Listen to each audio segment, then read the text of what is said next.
নড়াইল ২ আসনের সাবেক সংসদ সদস্য মাশরাফি বিন মুর্তজা ও তার বাবার বিরুদ্ধে আরও একটি নাশকতার মামলা হয়েছে। লোহাগড়া থানায় দায়ের করা মামলায় মাশরাফি, তার বাবা গোলাম মুর্তজার স্বপন সহ ২৯৫ জনের নাম সহ অজ্ঞাত আরও ৩০০ জনকে আসামি করা হয়েছে। গতরাতে লোহাগড়া থানায় মামলাটি দায়ের করেন বৈষম্য বিরোধী ছাত্র আন্দোলনের জেলা সমন্বয়ক কাজী ইয়াজুর রহমান বাবু।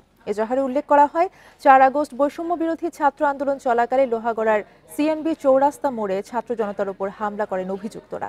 এছাড়া আন্দোলন চলাকালে বিভিন্ন সময় হামলা ভাঙচুর সহ বিভিন্ন দমন পীড়নের অভিযোগও রয়েছে তাদের বিরুদ্ধে।